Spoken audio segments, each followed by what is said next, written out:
Hi everyone, Bo with the Flow here. All of my online materials are still under Timothy Waterman, and it'll be that way for some time right now. However, more and more I'm transitioning to the name Bo with the Flow. So there you go. I have a wonderful episode in store for you today, a wonderful conversation with the delightful Rhonda Ryder, who has become a dear friend. We're going to be speaking about all things in terms of bringing more consciousness into our relationships with food and our bodies. So I'm so excited for you to hear our perspectives on that. We had just like super enlightening conversation with real life details, real life applied details, real life discoveries, ahas and revelations, sharing with where we've been and where we are now in terms of our relationship with food and with our bodies. So if that feels like something you're interested in, I have no doubt that you may also enjoy the ahas and the revelations that are contained here within. Having said that, here is the bio that I have for Rhonda. Rhonda Ryder, author of Delicious Alignment: How 25 Women Learn to Love and Transform Their Bodies Using Abraham Hicks and the Law of Attraction, is an intuitive coach specializing in loving your body and making peace with food. Her podcast, Delicious Alignment: High Vibing Conversations, helps listeners live more fun and fulfilling lives. Some of the new thought leaders that Rhonda has interviewed in her career include Bob Proctor, Bruce Lipton, Mike Dooley, Marianne Williamson, and 7 people from the movie The Secret. Wow. That is quite the interview history. So, and I personally have probably listened to at least 5 or 6 of Rhonda's episodes on the Delicious Alignment podcast, and I have loved each and every single one. It's, has everything to do with metaphysics and metaphysics applied to everyday life. So it's definitely up my alley and something I super enjoy and highly recommend if you also love the world of metaphysics. Some fun announcements to share in case you missed it on the last episode of the podcast. Currently, I am offering sliding scale pricing on the one-to-one sessions that I offer with me.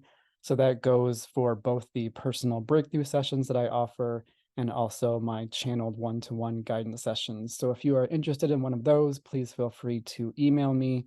You will find my email in the show notes below. And I have a fun free gift to offer actually on behalf of Rhonda. So Rhonda is offering the Love Your Body video course, which is a $97 value for free. So you will find a link where you can find out more about that course in the show notes. Contained within the course, there are over 20 videos based on the 5 steps and Rhonda Ryder's book, Delicious Alignment: How 25 Women Learned to Love and Transform Their Bodies Using Abraham Hicks and the Law of Attraction. So if those details sound, again, interesting to you, you will find the link and what I just read about the course in the show notes. Last thing I have to mention is that Rhonda is also generously offering a first session with her for $55 US. So if you find resonance with Rhonda through this conversation, if you look at her links in the show notes and you find out more about her and how she helps and assists others, and you really feel like you want to experience a session with her, for listeners and viewers of this episode, she is offering a first session with her again at $55 US. You'll find her email in the show notes, and you can send her an email to let her know that you're interested. Well, that's all I have in terms of announcements for now. If you would like to know more about me or my guest, Rhonda, you can find all of our relevant information and links in the show notes below. You'll find a brief description of the episode at the top of the show notes. Beneath that, you'll find all of Rhonda's information and links, and beneath Rhonda's information, you'll find my information and links. One last thing I'll mention is that if you do find value in this podcast and you're loving it and you want to support me in the production of this podcast, just know that you can find a link at the very bottom of the show notes where you can make a financial contribution if you feel so inspired.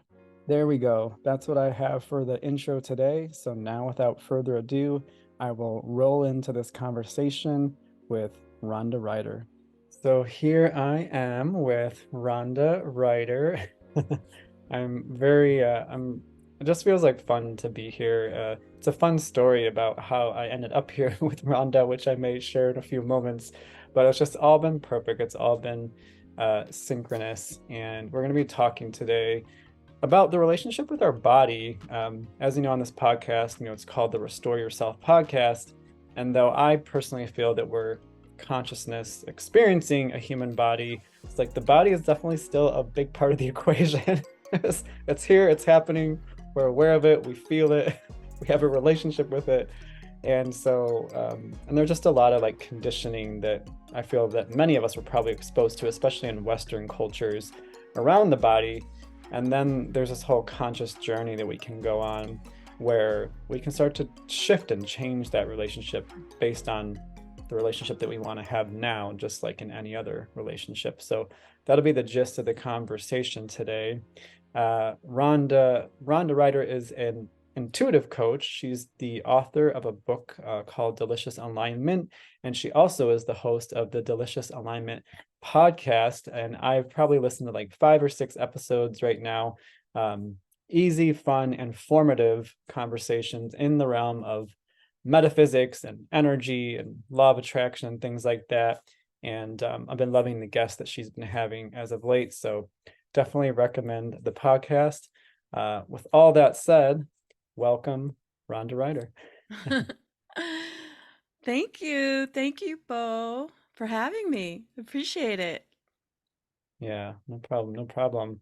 And so, to those that are new to you on this platform, this podcast, feel free to share a little bit in your own words how it is that you are of service to others. Okay, great. Well, right now I have been coaching for about probably 5 years now. And before that, my whole career, I was a writer, marketing writer, copywriter. So I had a really good, rewarding, profitable career doing that for a long time. And then I stopped. Took off a couple of years, wrote a book, and got inspired to become a coach. It was just like I was following my guidance, and it was an adventure, really, because if you would have told me that I would write a book on, this particular topic, body, food, relationship with food, if you would have told me that I'd be coaching people on that, I would say you're crazy. That that's that's insane. I wouldn't be able to see that, but that's exactly what happened. Um, yeah, and also I have the podcast, like you said.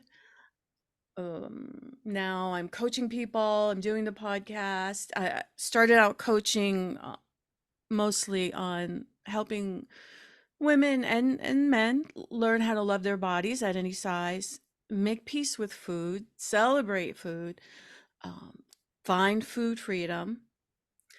I don't like to focus too much on weight loss, though. People lose weight, people transform their bodies. It's just a natural occurrence when you start getting in alignment, putting alignment as number one. And then it kind of transformed this year. I branched out. I wanted to be able to coach people on all topics because I was already doing that. Because when we start talking about one thing, all these everything's related. So now I just opened it up to intuitive coaching. But I just love uh, working with using the Mallison method that Gina Mallison created. I use that, and I'm really into the podcast. That's like my main focus right now, and having fun. What Nice. else you want to know? No, I feel like it's a really great, yeah, introduction to what you're up to, what you've been up to, Yeah. and yeah, what you're passionate about. So thank you for that. And I mean, just to kick this conversation off, I'll share again a bit about what my relationship has been like, but I'm just curious, what in your life, or maybe just speak to the time when you realized that you wanted to have a a different kind of relationship with your body? Like kind of when did that happen in your life? And yeah, why did you want to make a shift in the relationship that you're having with your body? I'm just curious. Yeah. That, yeah. That's a big question, and I think I always wanted to have a different relationship with my body, because the relationship I was having with my body since I can remember was that it's not good enough. It's fat, and I wasn't even fat. I was 12 years old, 13 years old, and I I was, small individual physically, and I suddenly, I just remember getting this, starting to become obsessed with the fact that I needed to go on a diet, needed to just lose some weight, um, and that's, I think, when it started to uh, get kind of all mucked up, because then I started restricting calories, saying, you can't have that, don't have that. And then all of a sudden, you have an unnatural relationship with your body and your food. And then I proceeded, ironically enough, 14 years old, 15, 16, 17, to just continually keep gaining weight.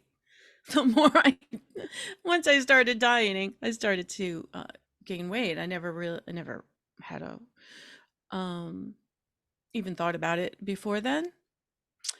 And so then I proceeded on this journey of not liking my body even more, and then binge eating, and so really getting into some self-hatred over that, um disgust and disappointment and depression over that. Not to get too morbid, we'll get positive here shortly, I'm sure, but this is like how my life was for, you know later teens, 20s, 30s, even some of my 40s, just really um, battling with that, losing lots of weight, gaining it all back, binge eating. And I wasn't bulimic or anorexic or anything like that.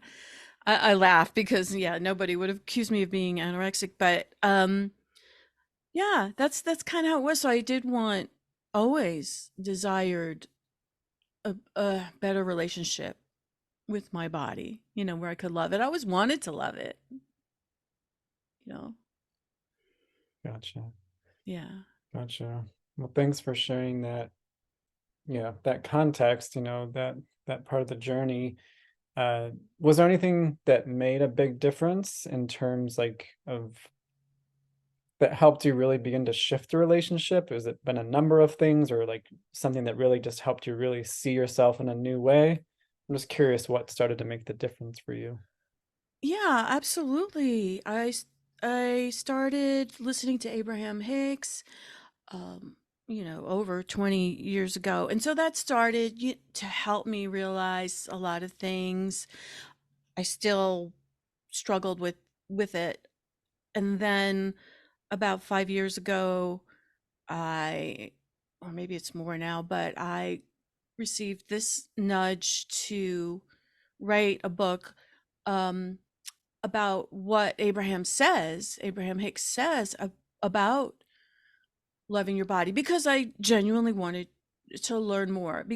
The law of attraction worked for me in so many areas. I found my soulmate. I'm, married. I never thought I could even like live with somebody, and here I am together. We're together like 20 years. Um, Financial things, abundance just keeps improving, relationships, just things kept improving. But that one area, my relationship with my body, I received this nudge from the universe to write this book and interview women who learn how to love their bodies, not necessarily like lost a ton of weight, although the women in the book have, have lost weight. Some of them lost 100 pounds, some of them lost 25 pounds. But at the time, I was still focused on, okay, they have had to have lost at least 25 pounds in order to be in this book. Now I wouldn't do it that way because I don't want to focus on weight loss. I don't want to, I contribute to the whole diet culture industry. Mhm. But however, the book, then I went and looked at what's the common denominator in all these people that they have done. And I found the common denominator and I put it into 5 steps. Mm. And that's how it started to really shift for me. I had already started shifting, like loving my body more, making peace with food, not being obsessed with either one. But these stories really got me entrenched in this conversation. I studied everything I could on what Abraham says about it, and wrote the book. And that really took me to the next level of practicing this, the steps in the book, and teaching it to others. And now I'm at this place where, okay, it's about loving your body now, Mhm. right now, in this moment. It's not about like future, let's love our bodies in the future when we get to a certain point. Let's love our bodies and accept ourselves now. And I can show you how to do that. It's not conditional to love your body, and it's okay. And it's okay to want to transform your body or make changes to your body. If you have a desire, that's cool. Nothing wrong with that. I don't want to, let's not focus on like, oh, we've got to lose weight in order to love ourselves. Like, how about love ourselves right now? Yeah. How about love these thighs right now? I'm talking about me, my thighs, because that's my thing, right? And I'm like, oh, love myself with that cellulite? Yes. Like now I actually love my body now, like flaws and all. Like even like now it's like aging. Okay, now now okay, finally getting this thing of loving my body and loving my food, not being obsessed with food anymore. I mean, I love food. I love to celebrate food. We were talking about this yesterday. Yeah. Celebrating food, how fun that is. That's what I love, is when people start to celebrate food again. That's a natural relationship with food, like enjoying it, finding pleasure from it. But I'm not obsessed with it. Like, Mm. oh my God, what can I go sneak 5 candy bars, into the house without my husband seeing, whatever, crazy stuff. I'm not doing that. It's not part of my reality anymore. Mm.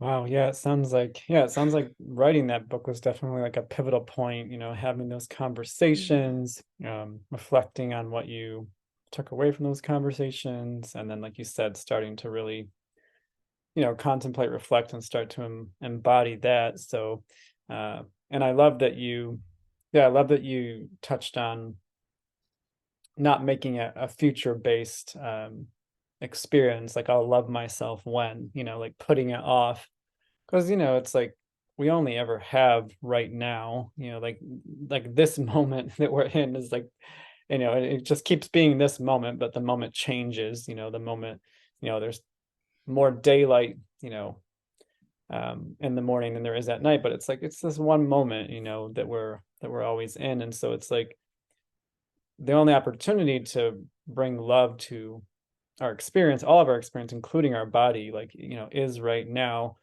And if we do put it off to the future, like to me, it's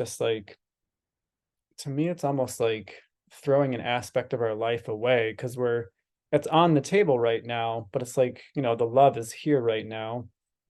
You and I know that we do have the unconditional love of who we are in source, like source energy.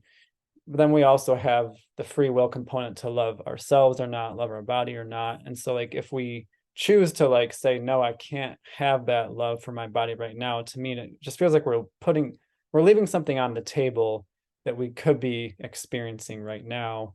And so yeah, like to me, like the whole point was it's available. So like why not bring it into the equation now? But a lot of people can't. Hmm. love their bodies right now in this moment. All our power is in the present moment, like you're Yeah. saying. But I say if you can't love your body or accept it right now, find something else. Hmm. Maybe it's outside of yourself that you can appreciate. Like Yeah. find something to appreciate. If you can't, like you could say I appreciate my hair, or I appreciate my teeth, or I appreciate the color of my eyes. You if you can't even do that, then start appreciating what can you appreciate in your life. It's your pillow, the sky, that there's air, there's oxygen, it's free. I mean, start practicing appreciation. I was there where I couldn't. I wasn't able to love my body. It's a process, right? Gotcha. Gotcha. Yeah. Yeah, Yeah. no, I mean, yeah, I like that you're offering just find appreciation for something just so that the habit of appreciation is being start to be built. And maybe for someone, or some people out there, it might be easier to start with something outside themselves, like to build the habit of appreciation there first. And then like the pattern that I'm seeing is like if someone does want to start to create that in things around them, eventually it might feel easier to start to bring it within them, is kind of what I'm seeing. um Yes. and yeah, but yeah, maybe you can just start with your eyes, or like your teeth or whatnot. So yeah, so what I'm getting is like there's always like a step one if you're open and available to it. Right. Yeah, there's always a step one, and anything you can do to start exercising that muscle of self-love. I know you talk a lot about self-love, and the body is an illusion. As we are learning more and more, it sounds crazy, right? But the body is like a hologram, and still it's a body, and it's something that we are using in this lifetime to experience, physicality, which is really a cool thing when you think about it. That has helped me appreciate my body more lately, to think, oh, I get to experience food, I get to experience hugs, I get to experience walking, I get to experience the wind on my face, all these physical things. And I just start talking to people who channel like yourself, you realize they don't get to experience, like the non-physical do not get to experience the physicality. And they're constantly telling us, this is, you chose this, you came here to experience all of this physicality, to taste food. We can't taste food, we can't see, we I don't even, can they hear, can they see? I mean, I don't understand how all this works, but yet, like, we have this physical body that we can experience, and go and travel and see beautiful places and all these things. So really, that's something that I've been appreciating lately. Like, oh, you could be a non-physical entity and not have access to any of these experiences. This is pretty cool. It kind of takes away the whole idea of, what do I look like? Am I acceptable? Am I thin enough? Am I, toned enough, in shape enough? Whatever. It kind of Yeah. takes it away when you look at it like it's just a vehicle to take you through this particular experience. Yeah, no, I mean, a couple years back, like yeah, I kind of think of it as like channeling universal codes. And I just sat there one day in the apartment that I had at the time. I was just kind of like sitting in like the dining room, kind of like on the floor in front of the sunlight, and I just had like this energy come through that was reminding me, like, and when I say this energy, it was like, my soul essence, coming through, reminding me that one, like, this body has unconditional love for me, my soul, my consciousness, like it's here in service to me in this life. And it, no matter how I have treated it or am treating it now, it loves me unconditionally. Like there's no conditions. Like even if I'm looking at it and having judgment, like it still loves me, the Mm. soul, the consciousness. Or I don't think it's the soul that's judging, but it's more like the conditioned mind. The conditioned mind is Hmm. kind of like, oh, my body should be different, or whatever. Like it's the mind to me that has the judgment, and the soul's just kind of watching the mind doing the judging. But just reminded me, that yeah, the body is here in service, and both to the soul and the mind, like it's here in service, and it has no conditions. It is an act and a gift of unconditional love.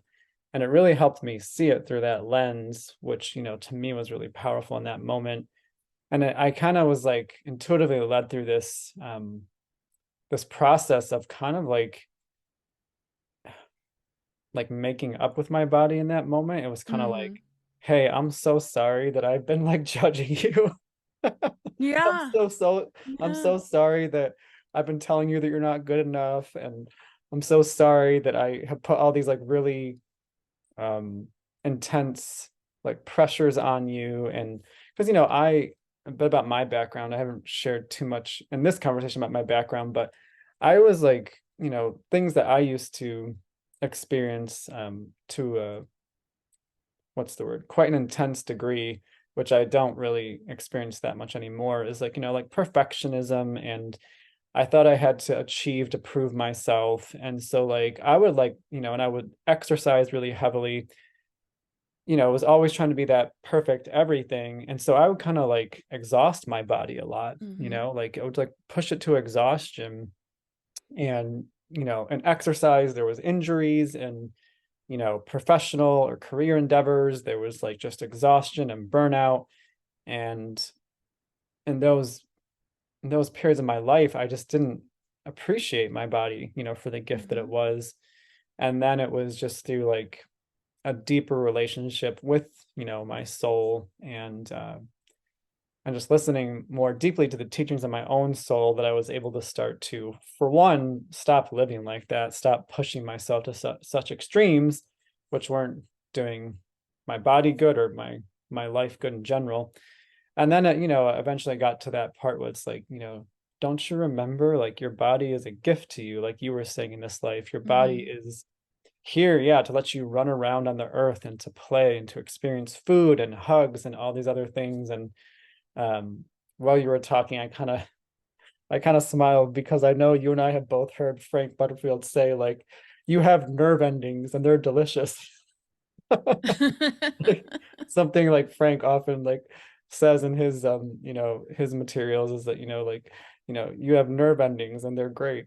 Because yeah, it's like these nerve endings, it's like this is how we, like we can feel like a flower, or smell, like a rose, and taste chocolate. So like Oh yeah, or yeah. like have orgasms or whatever. Okay, maybe he doesn't use that word, but yeah, yeah, exactly. All the nerve endings.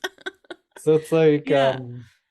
and yeah, like I like what you were saying about food before, because that's a big thing that has been, again, coming to my conscious awareness, is that like, the body is also designed like hardwired for pleasure, and food is a big way that the body receives pleasure. Like I looked it up, I think late last year, because it was something, I think I was doing something for a podcast last year, and I looked it up that just the tongue, if I'm remembering correctly, I'm pretty sure I'm remembering this correctly, the tongue at any point has between 2,000 and 10,000, um, what's the word? Taste buds? Taste buds. Yeah, like 2,000 to 10,000 taste buds, depending on the human. And the sensory cells inside the taste buds replace themselves every 10 to 14 days.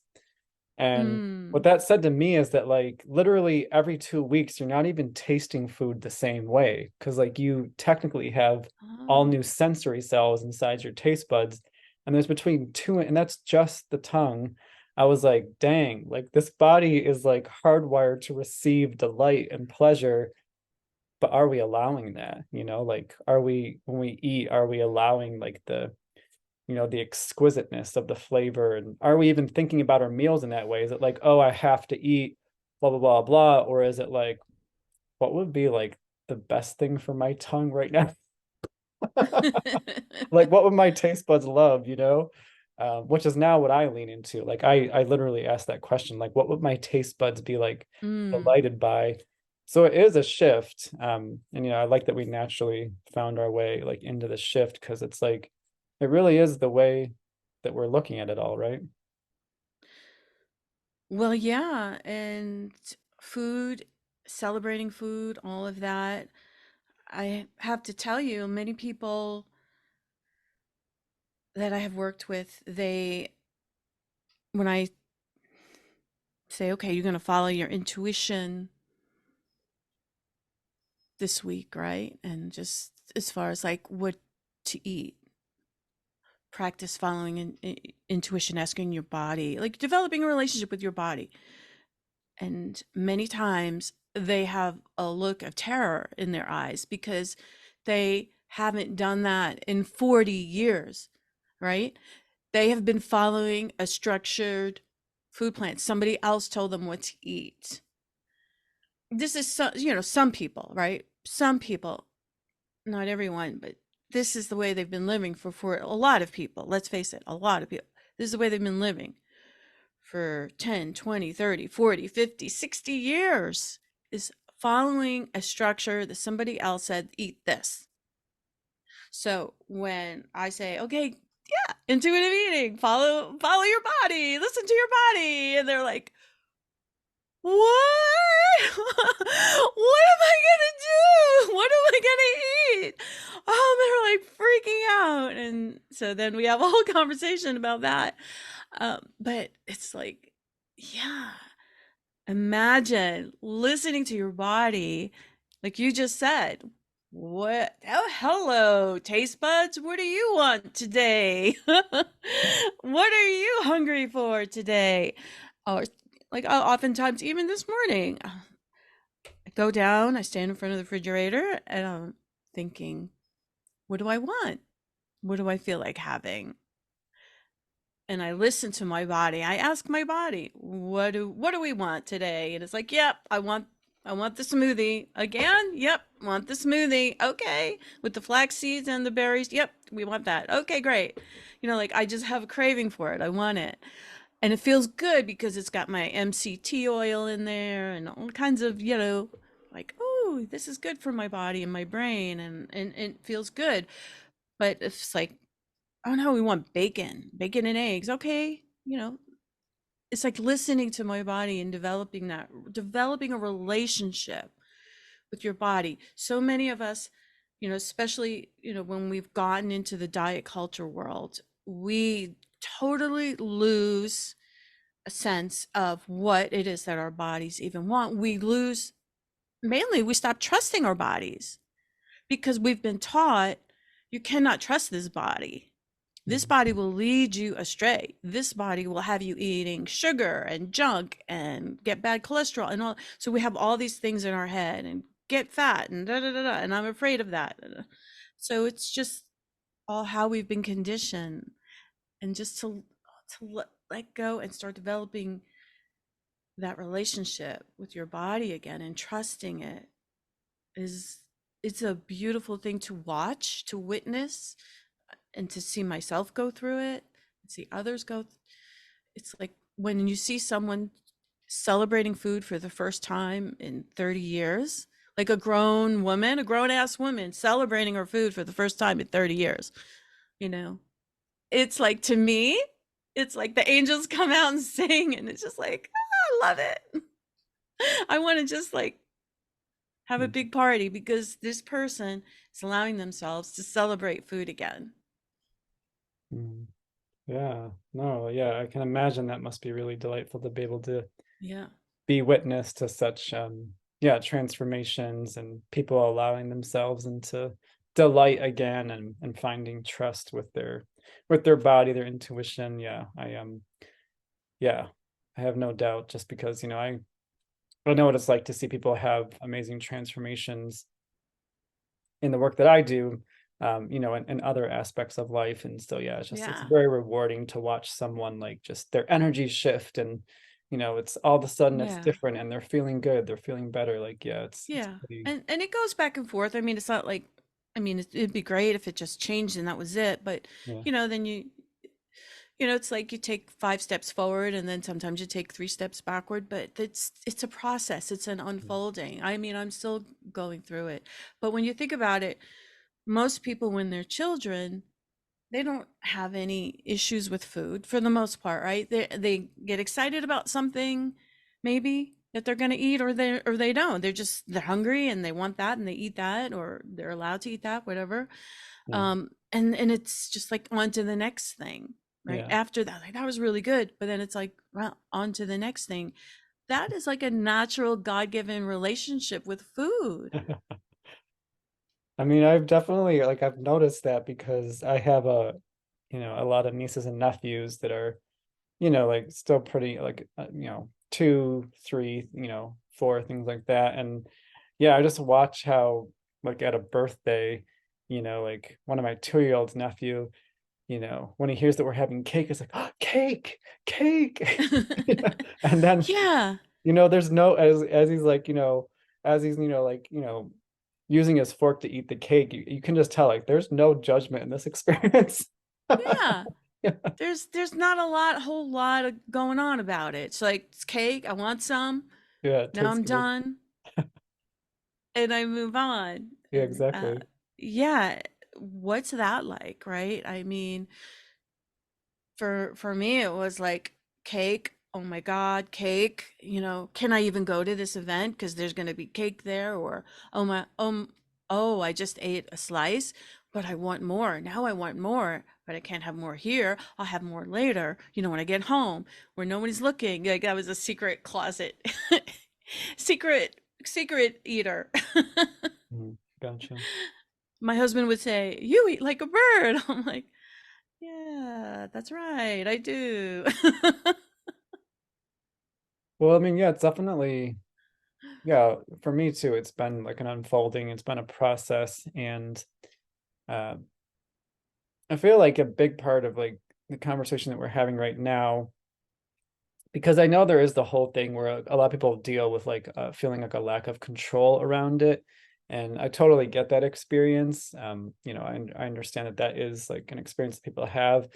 And so I'm not saying that doesn't exist because I know it does for a lot of people still. But I feel like what we're more so getting to is like, not so much around a lack of control, but we're like rediscovering, we're rediscovering. And then I feel like a big aspect of the conversation we're having is also like self-care. Like I know that you and I have come a really long way in terms of like self-care. And it's important to us. Like I can tell by the way that you talk, like it's important to take good care of yourself. I'm the same way. And so I feel like when that is present, when you really deeply care about taking good care of yourself, that to me is when it's like a bit easier to see food as delightful because, it's to me like a control or lack of control like isn't really present for me at this point because again, like I've been taking good care of myself for so long and I keep finding ways to take better care of myself that now the food is more just about like let it be brand new. Like I want to reinvent my relationship, and I want it to be delightful. And so yeah, like now when I think about breakfast, that literally it's just the thought is like what would be delightful. And I have to tell you that I'm like making my own recipes and my own dishes. I mean, I'm sure they've been invented elsewhere, but I'm not looking up recipes. And so like Mhm. now, and it's really fun for me because I feel that it speaks a lot to like a self-love practice as well, because one of the things that shifted for me, it's actually been a really helpful lens. And I'll let you weigh in on this in a moment, but especially in terms of the self-love journey, because I know a lot of us were taught to like take better care of people outside of us, better than we take care of ourselves. And that's to me a big part of the self-love journey is like, well, let me take care of myself just as well as I would take care of anyone Mhm. else. Like, why am I Mhm. leaving Yeah. myself out of this equation? And Yeah. so I started to play with I started to play with, like how would I cook for a romantic partner, and at this point I haven't had one in a long time, but I can imagine what it would be like. And I started to be like, how would I cook for a romantic partner? And I just saw immediately, I was like, oh, I would put so much thought and intention into it. I would slow down, I would take my time, I would, plate it really nicely. And at the time, I wasn't doing any of those things for myself. It was kind of just like, what can I make in 10 minutes or less, and just kind of like eat it out of the pot. And Right. but when I Sure. started to play with that context of like, how would it helped me shift the relationship I was having with me. I was like, again, I was like, well, why am I leaving myself out of this equation? And so I Yeah. started doing those things. I started, like, I'm gonna plate it nicely. And I really started to get curious about what would be really tasty. And so like now, one of my most favorite things that I make, I'm gonna geek out for a minute here, is like there's this great um organic olive oil rosemary bread at the store, that I most often go to, Mm. and they pre-slice it. And so like I Yum. get that and I put plant-based mozzarella on it, and then I slice fresh tomatoes, put it on top of the cheese, and then I toast it until the cheese kind of is like Oh melted. gosh, I'm salivating now. And then when I take it out, I put salt on top of it. And this is all just to speak to like that's how I approach it now. I'm like, I want to cook for myself just as well as I would cook for a romantic partner. And Mm. just that lens, even though it was using kind of like a lens outside of me, it still helped me shift the relationship I was having with, with me, with my body. And now I literally cook that way pretty much. Like I literally sit there, I'm like, what would be the most delightful thing? It's healthy too, because I like to eat healthy, but now it's not just healthy and kind of boring, healthy and mundane. It's healthy and what would be the most tasty. And I just keep Hmm. finding new ways to make meals, like I'm making them up. And I'm just like, dang, like I'm good at this. Good for you. Yeah, yeah. And that's what I mean. It's an unfolding. In the beginning, like for me, I just ate for convenience. Like when I started to really uh love myself more, love my body more, and practice all this stuff. I wasn't necessarily cooking like you're talking about. I'm uh, I'm really not into that, right? And well, guess what? Fast forward 3, 4 years later, and I'm doing that. I'm doing that. Like last night, we had grouper. We made it together, my husband and I, like with grass-fed butter and capers. I said, put lots of capers, lots of lemon, and with asparagus, and it was just like you said, we plated it really nice. Boy, did I enjoy that. You, you know, I Yeah. just really enjoy that. We made it. We were inspired to cook together. That's not something we always do. And the other thing to bring in that I know you love this topic as well is that everything is happening for us. So recently, my husband has hired a coach to help him with his food and nutrition, etc. And because of a skin issue, actually. So the skin issue, you think, oh, that's terrible, that's bad. But meanwhile, is everything happening for us? Is the skin issue happening for us? I mean, like now we're really cooking. We're cooking together. We're bonding, while we're cooking together. We're uh, we feel good because we're eating yummy, healthy food that we know what's in it. We made it. So when you start looking at, okay, I don't understand how everything is happening for me, not to me. Like, how could that be a good thing? Well, you don't have to understand that. You don't have to understand it, but everything is happening for us. It's because it's an unfolding and you don't understand why it's happening right now. And that's okay. But now I'm looking at the little mini miracles that are coming out of this. You know, closer relationship, cooking together, eating healthier, eating out less, like less junk food like that we're eating out.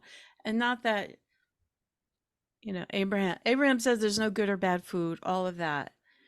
You've got to find what what what you're guided to, the next better feeling thing, the next better feeling meal, the next better feeling thought. And you're not going to be where you want to be like that in a second. It's an unfoldment, but I could see things happening. I want this. I would like to eat healthier. And look, these things happen that are actually leading me there. So Yeah. it was my path of least resistance. Yeah. Yeah. Yeah. Yeah, as you were sharing, just reminding me that like cooking can be so fun. Like it's like we just like make it a thing and slow down and yeah, put so much intention into it. It can be so fun. And like I mean, I just have to say, like, this is why I feel like to this day, so many people talk about like their grandmother's food because I mean, what were grandmothers mostly known for? Slowing down and like really putting a lot of love into the food. And so it's like, they Yes. took the time and they were intentional and they really thought about like what ingredients, what spices, what seasonings, and so it's like there's a reason why, people typically, I don't want to leave the grandfathers out. I'm sure many grandfathers, cook great dishes too, but there's definitely been a thing in my life where people would talk about like their grandmother's food or their grandmother's banana bread or something, and it's like, well, yeah, it's probably because they enjoyed the process and made it with love and Yeah. Well, I hit the jackpot. My grandmother was born in Italy, so oh wow. we had every holiday, big family over there at her house. My grandfather, yes, he was the baker, Oh nice. and he would bake, and she made, you know, Italian food that was, I still dream about it to this day. Like, wow, this tastes like, if I could find a meatball that tastes like the way grandma made it, then I'm a lifelong customer, you know? Yeah. Yeah. Yeah, it's like, I mean, in this day and age, there is a whole lot of convenience, and I understand why convenience has become such a big thing. I mean, so many things are just about like throwing it, in some kind of thing for 15 minutes and it's done, and you just, rip off the plastic, blah, blah, blah. So I get that there's situations where, we're in a pinch and it's just nice to have something quick. I understand again the reasons why that's become so in demand, I guess. And it's just for me, it's like I'm starting to see the flip side. It's like now, like actually slowing down is more important to me. Like, is it nice to have a convenient option if I need it? Sure. But it's like the slowing down, because I used to bake a lot when I was a teenager because I enjoyed it. I enjoyed it. I enjoyed sharing. I'm sure that's what the grandmothers and grandfathers also enjoyed, like being able to share their goods and watching people receive joy from them. And I enjoyed doing that as a teenager, but then, as life went on, I put all these pressures on myself. I need to like prove myself, achieve, perform, and kind of like, forgot about the baking. And now it's like all these years later where I am now, where again, it's about the self-care and taking good care of myself and doing things for joy. I'm being reminded like, oh yeah, I think I might want to start like baking again just because it's just Mm. nice, just because. And then of course, yeah, you get something tasty on the other side. You can share it with others. It's nice to, share that gift, but it's like it's coming full circle back to like I just want to do it because it's nice and it feels good and like there's a lot of joy in it. Yeah, I think I'm kind of in that right now. Yeah, Mostly I haven't wanted to, cooking is like not my thing, right? So yeah, I'd rather work. I'd rather work on, get on my computer than I just do it because I make one meal a day for my dad usually because he lives with us. yeah, He takes care of his own breakfast. So I do that, and I raised two kids, mostly a single mom for 10 years. So, cooking is not something I used to love, but now I am getting into it. And my friend who's a chef really emphasizes what you're saying. Cooking gives you that moment to slow down. It is yeah, a way to express love, yeah. to cooking for other people is definitely a way of expressing. Chefs love to nurture others. Yeah. Yeah. And anybody can be a chef, but I mean, like professional chefs or people like you have a friend who just loves to cook for everybody. Yeah. That's their way of nurturing others. And um, but cooking our own food is a new experience for me, Hmm. a lot, because we are really wanting things to get better from my husband as far as his Hmm. skin, and the guy he's working with, he's not a nutritionist, is really recommending, all this wonderful clean way of eating. You can't do that eating out all the time. So maybe you could, I don't know, but we're cooking more, like to your point. Yeah. And it's like my evening is shot, really, because of cooking. That takes time. And Yeah. then now he insists on walking the dog every night, and so I'm going with him, um just because he hurt his back. So now it's like that's my whole evening. And you know what? I like it. Oh, I like it. yeah. Yeah. So Yeah. it's not every night, but cooking and the walking dog, and then okay, that's it. That's the whole evening. But it's like you said, wow, did I ever take time like that to just slow down and make this beautiful meal myself? Oh. I totally get you. It's really fulfilling for me right now. And it's okay to not be there. Hmm. It's Yeah. your journey is your journey. Yeah. And like we're at this place right now where we're like, oh yeah, cooking, yeah, it's fun. But Yeah. and it's okay to not be there and just like I'm gonna take out food or just Yeah. have something. Like if you're by yourself, if I was by myself, I might just eat salads all the time and never cook. I mean, who knows? Yeah, no, I mean, it's definitely highly personal. And I say this on this podcast and just in all my materials all the time that, yeah, it's just like, we're sharing our perspectives, what works for us. It's our experiences that we're sharing. And so, yeah, to anyone who's watching or listening, if it resonates and there's something you want to play with for you, like, of course, that's your choice. But if it doesn't resonate, it's like kind of pretend you never heard it type thing. If it doesn't resonate for you, but yeah, it's like, I mean, I love that you're also finding, because I mean, like that's that to me, again, to me, that's the whole beauty of experiencing this earth is that, like, all the delights and pleasures, like, yeah, the walks in nature and all of the sensory experiences we can have there. And yeah, what our body can let us do. Like, people are playing football because they have a body, people are swimming in the ocean because they have a body, people are experiencing a massage because they have a body. People are tasting chocolate dipped strawberries because they have a body. And so it's like, to me, I mean, my own soul's evolution, especially in this past year, has been about receiving the delight and pleasure of life again, layer by layer. It's a process and unfolding for sure, but it's like, look at all that's on the table in this aspect of your life. Are you receiving it? Like, are you Mm, letting yourself experience delight? And it keeps showing me my own soul's intelligence, keeps showing me more ways to get more delight and satisfaction out of life, like right here now, today, and throughout the day. And it's really just changing my whole life because it's like, yeah, I saw how I was putting off so many of the pleasures and delights in life until it was always sometime later. Like, I'll enjoy life later. I'll enjoy life later. right. I just need to get somewhere that I think is better than here, and then I'll enjoy life later.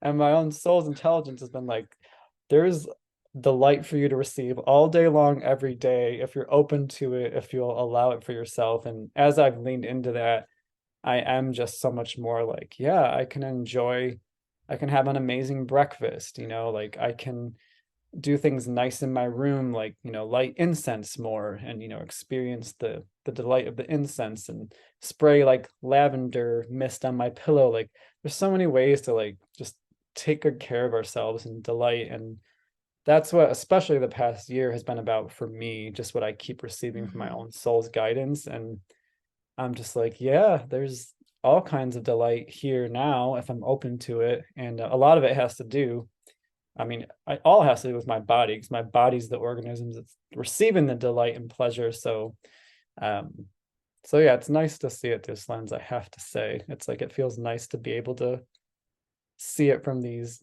these conscious perspectives. Yeah. I hear you. I'm with you. Same. And what's really helped me is that whole concept of all your power is in the present moment, Yeah. because I would get lost in my mind and my to-do list. And now, like, I slow down, and even though I still do a to-do list, I don't have to follow it. I don't have to like do all those things today. It's just like there.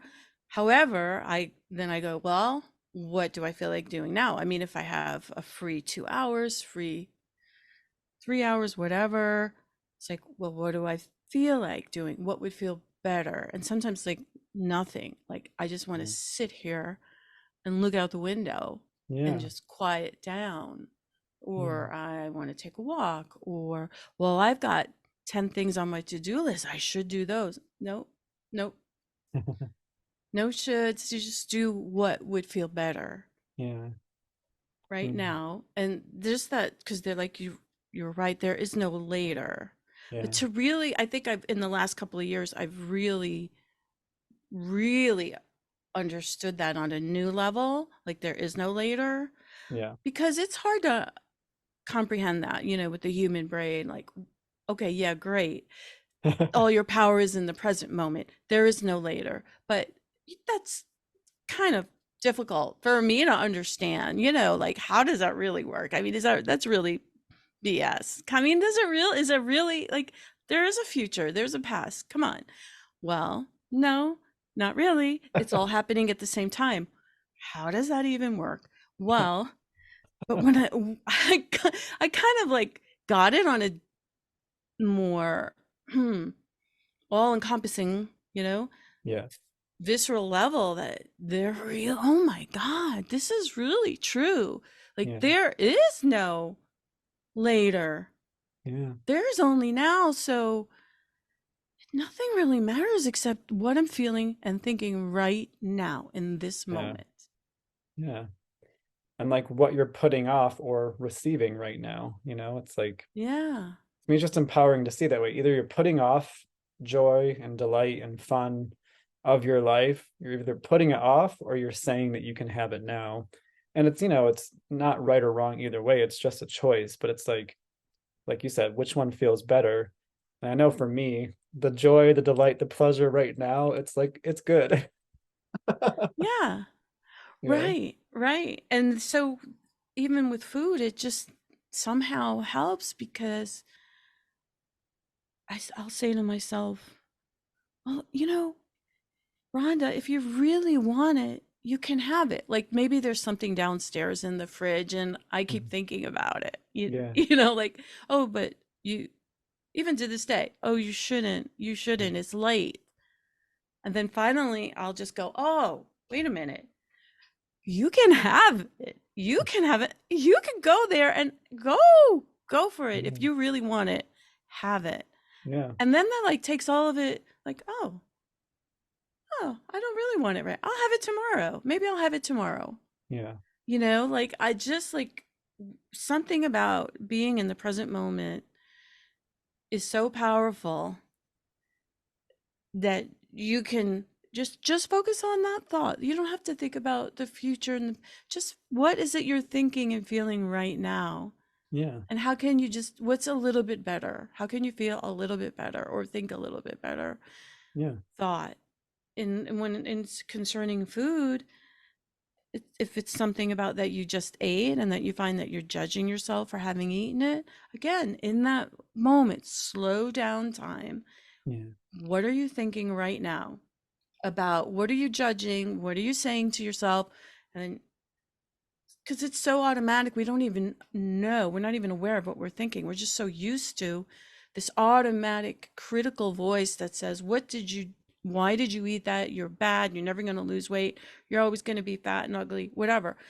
Right? These thoughts, just slow down and soothe yourself Yeah. with a better feeling thought. My go to is, it doesn't matter. It's not about the food anyway. It's about my vibration. Yes. That's Yeah. my go to. So how Yeah. can I feel better right now? Because it's about Yeah. my vibration. Like Yeah. my metabolism is about my vibration. My body is about my vibration. When I look in the mirror, it's about my vibration. What am I seeing? Yeah. Everything is about energy and vibration. So what you just said before about, that present moment, I think that's like the key Yeah. to everything, really, right there. Yeah. Yeah, I'm glad you brought up the consciousness. I almost forgot about that. But yeah, just the consciousness, the consciousness that we're approaching food with is, I know you and I have both heard that it's the most important thing, and when I first heard that perspective, I was like, huh, I never thought about it like that. But again, our consciousness is what is creating all of this. It's creating the body, it's creating our reality, our experience of reality. And so our consciousness, to me, again, this is my what I feel to be true, the perspective that feels right in my body is our consciousness is the most powerful thing. And so yeah, the way we engage with our food, with our consciousness, again, for me, it feels like that is the biggest deal. And so when I really opened up to that perspective that like my consciousness is the most powerful thing in the equation, yeah, I started to stop and like, just, bless my food again, like bless my food, set intentions over it. Like this is good for me, this is nourishing me. I would say things like this is creating like, healthy, strong muscle. And sometimes I'll say it's creating like, beautiful blood and, you know, supplying my organs, just stuff like that. Like I'll just set those intentions so that going into the experience, it is that conscious, this is something I've blessed, with my consciousness, and I'm the creator of my reality. So my blessing, is like the end all be all. So like I'm blessing this food, and so that before I even start eating it, it's like I've set the energy and the intention. I have to say that's changed everything, like this I let myself have, what we call treats, um, like the dark chocolate peanut butter cups from Trader Joe's. It's like, like with those Ooh, two, love those. I just I like, love I'm those. like, this is a treat, this is a treat, and I bless it. And, it's for delight now. It's not like it used to be, like to like, to try to like, it's not what it used to be in terms of like, I don't know, like a coping mechanism or things like that. Now it's like it Yeah, really is for me because I used to have those things where like it was about like a coping mechanism. Now it's right. like I want to delight myself, and There's so a difference. There is a yeah, difference. And there's but no need to feel shame or guilt about either one. yeah, yeah, Yeah, I yeah, love that you're blessing your food. And people who, they're if you're listening to this and you're not there yet, like be easy on yourself. Be yeah, compassionate. It is an unfolding. yeah, It's a process, but blessing your food, and if that word triggers you, like some people, they might use a different word. Like I am, what would be a different word? I'm just being intentional. being intentional, or I am putting good vibes over my food, or Yeah, this, say an affirmation.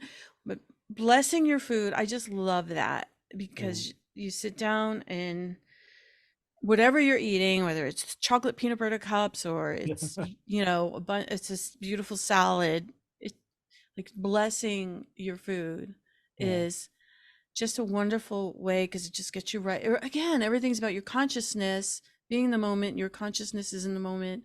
yeah, If you go unconscious, like unconscious eating, again, like nothing wrong here. No, we want to get rid of the shame. Shame is the lowest vibration, and not necessarily that you can just like get rid of it, but you replace it with something else. yeah, Replace it with something else, like yeah, gratitude or appreciation for the food or any other kind of thought that feels better. yeah, Yeah. yeah.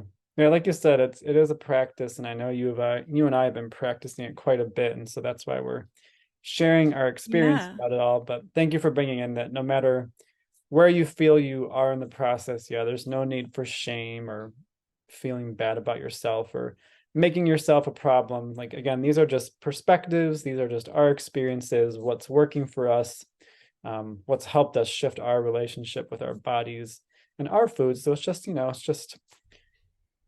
it's just perspectives. Very Yeah, yeah, valuable. but shame is a big part of Mm. what most people deal with, who have food issues Yeah, or body issues.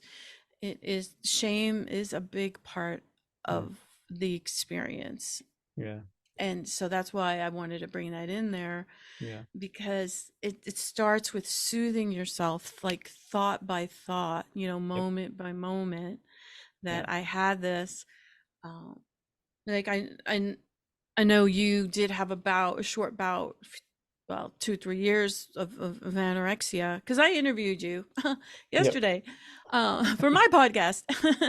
yeah, And you know and I went for a long time. It was all this shame about, well, you could hide if you're an alcoholic, for a while, for a long time you could hide it, but you can't if you're if you're this was my thinking back then. If you're an overeater, you can't hide it, because everyone could see the extra weight on your body. So there was so much shame for me. Like, I'm just a walking billboard of, look, I can't control myself. I have no willpower, um, and then judging myself and just feeling like everyone else is judging me. So that you start out with kind of with dealing with that is by those thoughts, yeah, slowing down, getting in the moment, and then replacing them with just a better feeling thought. yeah, And yeah, that's why I bring it up, because it is so it it's so rampant, in yeah, our society, especially with women and men too. Women who feel, they don't have the body that they're supposed to have. mhm, And like my son too, he deals with concerns about his body, so it's definitely happens with males as well. mm, But for the big part, it's like women who need to look a certain way in order to be, considered valuable in our society. yeah, And that's all changing, thank goodness, but yeah. we still have a ways to go. Mhm. Well, yeah, thank you for referencing that. Yeah, it's just like one slightly better feeling thought at a time, just like we can just build a momentum in a new direction, just one slightly better feeling thought at a time. Yeah. To me is how we build the new momentum. Yeah. So thank you for that. Yeah. Um, yeah, I feel like obviously there's a lot here. We could probably talk for like another 2 or 3 hours about I this. know. We Yeah, really could. There's so yeah. much to talk about. There is, yeah. It's like we're just getting started, so maybe we'll have to have another one. But for now, I just want to thank you for, how we did get started on this topic and the perspectives that we brought to the table today. Again, what's working for us, what's helped us on our own journeys. So thank you for being willing to share. And then, yeah, first I'll just offer like if there's like any closing sentiment you want to offer to listeners or to viewers, and then um, after any closing sentiment, feel free to share with us how people can discover you online if they're feeling resonance with you through this interview and they kind of want to discover more about Rhonda. Okay. Thank you. Thank you, Bo. Well, again, I love helping people love themselves, learn how, remember, really, because it's about remembering, right? Because it never went away.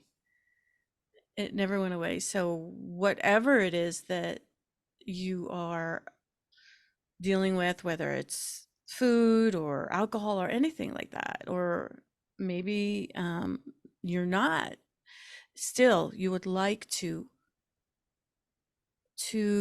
up level, your thoughts and your experience in life. Yeah, it's like that one thought at a time, but specifically about food and body.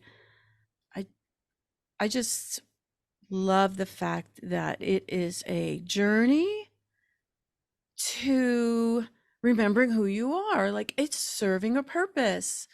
Like, I never looked at it that way. Like, it was always this terrible thing. That why do I have this? Why am I preoccupied with all of this? And I resented that, having that. Well, I don't resent it anymore. I see it as I don't really think about it that much anymore. I just think of it as like, I have this food freedom now, and I'm so grateful because I my whole life pretty much, like from 12 years old on, I didn't experience food freedom once I started dieting. So having that food freedom now, experiencing that, and that's the way my life is now, I'm not obsessed with food. I'm just grateful every day for that. I'm so grateful. And so Yeah. I just want to say that that is available. That is definitely available for all of us. So that's what I want to sentiment that I would like to leave everyone with. And as far as where to find me, yeah, so there's the podcast. It's deliciousalignment.com/podcast. And if you go back to the first season, that's all about body and food. That's 2022 is all about body and food, all interviews mostly about that. And now this year, 2023, I branched out to all topics because I just like talking about everything. we um I just had Timothy Bo on, so we deal with abundance and all. It's called Delicious Alignment: High Vibing Conversations with Rhonda Ryder. And yeah, I'd love for you to check out that, deliciousalignment.com/podcast. And if you are interested, I have a free course, Love Your Body, Love Your Life, free online course. And that's deliciousalignment.com/free course.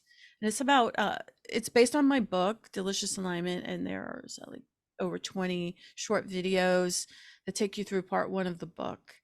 So yeah, definitely. I think it's a vibration raising experience just watching those videos.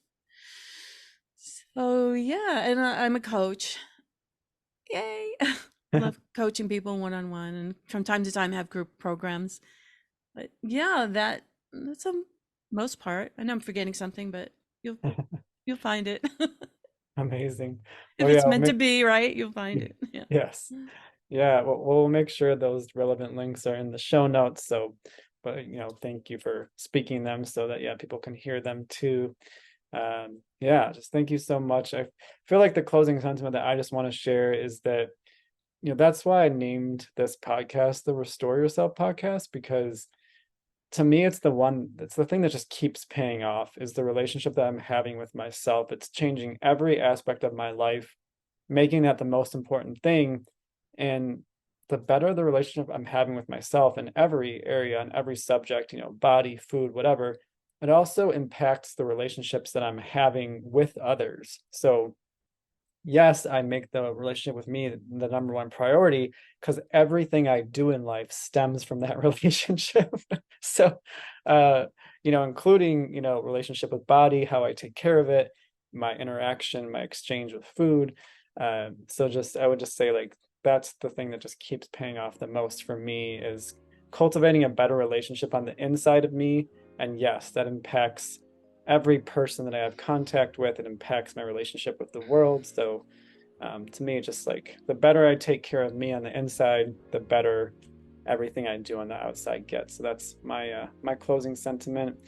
Just want to thank you Yes. again, Rhonda. This has been amazing. It's like, yeah, I feel like we really have touched on something pretty hot here. It's like, whoa, we could do like a whole like 5-hour series on this. But thanks again Yeah. for at least opening the conversation with me, and for being here, and for doing what you're doing in the world. Yeah, for just being so open and vulnerable, and just having real talk. Like, thank you. I appreciate you. And yeah, I just look forward to yeah, just watching each other grow. So yeah. Yes. Yeah, it's such a delight to get to know you more. Thank you so much.